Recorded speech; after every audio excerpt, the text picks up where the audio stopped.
भोपाल की union carbide company, जिसमें 337 ton कचरा है और जिसका निपटान होना है।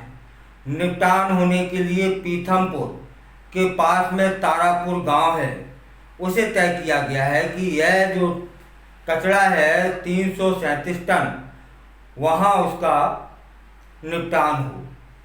यह बताना जरूरी है कि 40 साल पहले 5000 लोगों को मौत की नींद सुलाने वाली भोपाल की यह यूनियन कार्बाइड कंपनी यही है जिसके कचरे का निपटान होना है और उसकी तैयारियां भी हो गई हैं।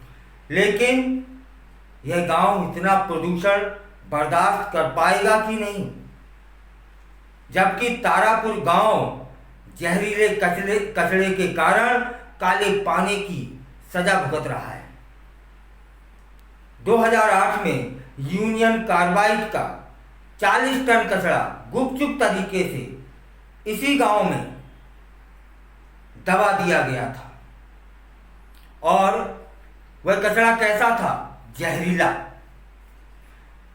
और जहरीले कचरे को जमीन की मिट्टी और भूजल को उसने प्रदूषित कर दिया है।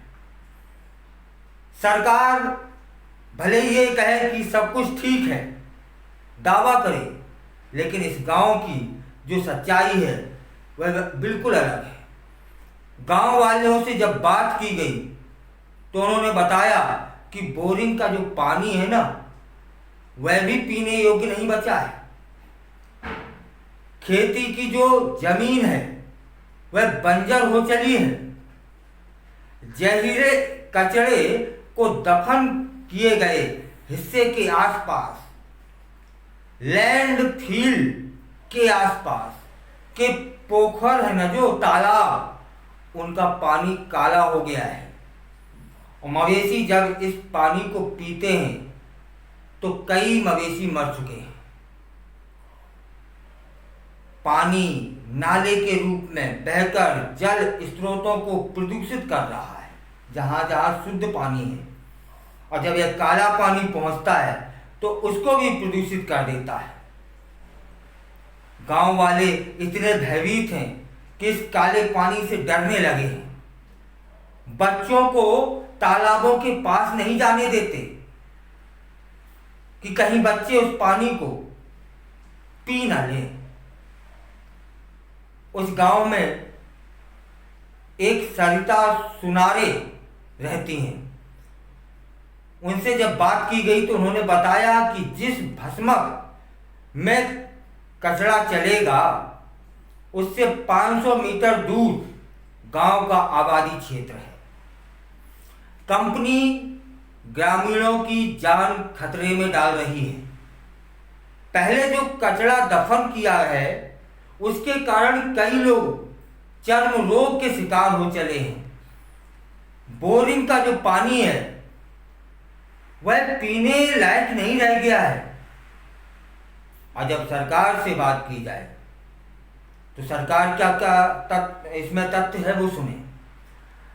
प्रधानमंत्री नरेंद्र मोदी और केंद्रीय मंत्री भूपेंद्र यादव की अध्यक्षता में एक कमेटी गठित की गई, जिसमें Pithampur waste management private limited company को विषैले कचरे के निपटान के लिए 126 करोड़ रुपए की राशि देने का फैसला हुआ। भोपाल से 250 किलोमीटर का सफर तय करके यह कचरा पीथमपुर तक लाया जाएगा और केंद्र सरकार की तरफ से कोर्ट को बताया गया है कि कचरे के निपटान में 200 से 377 दिन लग सकते हैं। और प्रदेश के जो उद्योग मंत्री हैं चैतन्य कश्यप, उनका क्या कहना है कि यूनियन कार्बाइड कचरे के निपटान के मामले में लोकसभा में जो जानकारी दी गई है, औद्योगिक क्षेत्र पीथमपुर में इसका निपटान होना है। लेकिन किसी भी तरीके का नुकसान नहीं होने दिया जाएगा। जबकि स्थानीय लोग क्या कहते हैं कि जो पहले से जो कचरा था वो जमीन के अंदर दबा दिया गया था।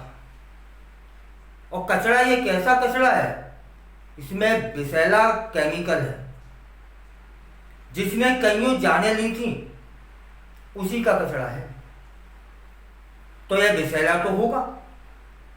कई साल पहले उसी जमीन में इस कचरे को दफना दिया गया।